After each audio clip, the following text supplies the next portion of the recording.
नमस्कार दोस्तों, स्वागत है आपका एक बार फिर से इस वीडियो लेक्चर सीरीज़ में। आज का हमारा टॉपिक है ग्लोबल इनोवेशन इंडेक्स, जो 2024 का हम आज पढ़ेंगे। कुछ दिन पहले ही सितंबर महीने में इसको जो है रिलीज़ किया गया है। तो कुछ इसकी बेसिक जानकारी हम पढ़ेंगे। उसके बाद देखेंगे कि भारत का कौन सा रैंक है, भारत की जो नेबरिंग कंट्रीज़ है उनका कौन सा रैंक है, और भारत का रैंक प्रीवियस ईयर्स में या प्रीवियस जो इंडिसेस आए थे उनमें कितना रहा है। ये सारी चीज़ें जो है आज हम देखेंगे। और ये जो टॉपिक है ये आपके लिए, जितने भी आपके एग्ज़ाम्स हैं, चाहे वो किसी भी फील्ड का एग्ज़ाम हो जिसमें जीएस आती है या फिर करंट अफेयर आता है, उस सभी एग्ज़ाम्स के लिए, उन सभी एग्ज़ाम्स के लिए ये इम्पॉर्टेंट है।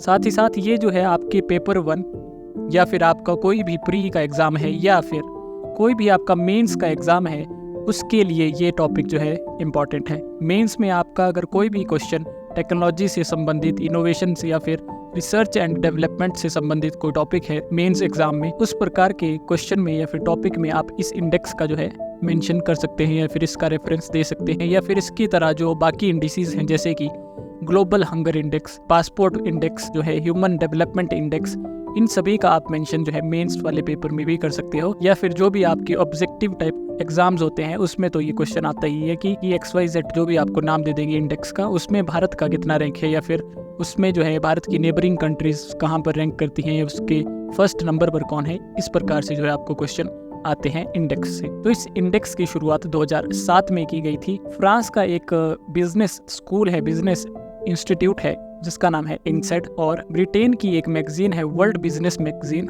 इन दोनों के द्वारा 2007 में इस इंडेक्स की शुरुआत की गई। लेकिन 2021 से इस इंडेक्स को पब्लिश किया जाने लगा या फिर इस इंडेक्स को प्रिपेयर किया जाने लगा विपो, वर्ल्ड इंटेलेक्चुअल प्रॉपर्टी ऑर्गेनाइजेशन, जो एक यूनाइटेड नेशन की स्पेशलाइज्ड एजेंसी है जिसकी स्थापना 1967 में जिनेवा, स्विट्जरलैंड में हुई थी। इसके साथ इनसेट, जो फ्रांस का एक बिजनेस स्कूल है, और कॉर्नेल यूनिवर्सिटी, यूएसए की न्यूयॉर्क की कॉर्नेल यूनिवर्सिटी, ये तीनों जो है 2021 से इस इंडेक्स को पब्लिश करने लगी हैं, और 2024 में भी इन्होंने ही जो है इस इंडेक्स को पब्लिश किया है। दुनिया की सभी कंट्रीज को असेस नहीं करता, दुनिया की सिर्फ 133 कंट्रीज को प्रेजेंटली असेस करता है। जब इसकी शुरुआत हुई थी 2007 से, तब ये जो है लगभग 105 कंट्रीज को असेस करता था, और विद टाइम जो है इन्होंने इस नंबर को इंक्रीज किया, और प्रेजेंटली जो है 133 कंट्रीज को, पूरी दुनिया की कंट्रीज को ये असेस करता है। और उसके बाद जो है विपो जो है पब्लिश करती है ग्लोबल इनोवेशन इंडेक्स। तो अब हम देखते हैं 2024 के रैंक्स। लेकिन उससे पहले हम देखते हैं कि वो कौन कौन से क्राइटेरियाज हैं, कौन कौन से डायमेंशंस हैं जिनके ऊपर विपो जो है या फिर ये जो बाकी हमारे इंस्टीट्यूट्स हैं ये असेस करते हैं कंट्रीज को और फिर रैंक करते हैं इस इंडेक्स के ऊपर। तो अगर हम इंडिकेटर्स या फिर पैरामीटर्स की बात करें तो इसमें जो है टोटल 7 पैरामीटर्स हैं या फिर 7 वो चीजें हैं जिनके ऊपर किसी भी कंट्री को असेस किया जाता है। पहली है इंस्टीट्यूशंस, दूसरी human capital and research, infrastructure, market sophistication, business sophistication, creative outputs और knowledge and technology outputs.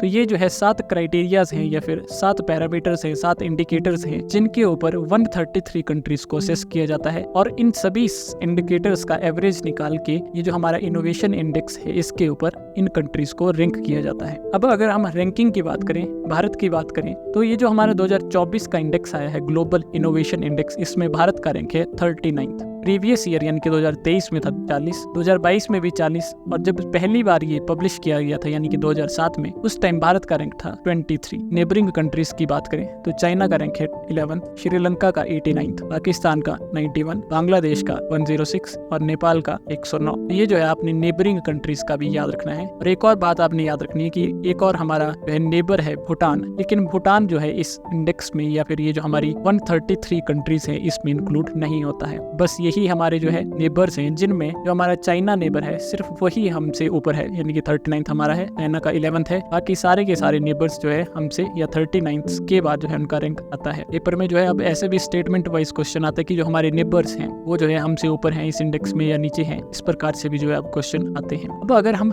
Top 10 countries की बात करें, सबसे पहले स्थान पर है स्विट्जरलैंड, स्वीडन और यूएसए। ये 3 कंट्रीज या फिर मिनिमम आपको पहला रैंक पता होना चाहिए कि पहला रैंक इस कंट्री का है। भारत भारत का कौन सा रैंक है, प्रीवियस ईयर में भारत का कौन सा रैंक था, और जो भारत के नेबरिंग कंट्रीज हैं उनका क्या रैंक है। जस्ट आपको ये चीजें याद रखनी है इंडेक्स के बारे में, या फिर बाकी जितने भी इस टाइप के इंडिसेस होते हैं उनमें भी आपने सेम यही चीज याद रखनी है। इसी को आप मेंस के पेपर में भी रिप्रेजेंट कर सकते हैं, लिख सकते हैं, और जो आपका ऑब्जेक्टिव पेपर होता है उसमें भी जो आपको यहीं से इसी सब्जेक्ट मैटर से जो है आपको क्वेश्चन पूछा जाता है। तो ये था हमारा ग्लोबल इनोवेशन इंडेक्स के बारे में।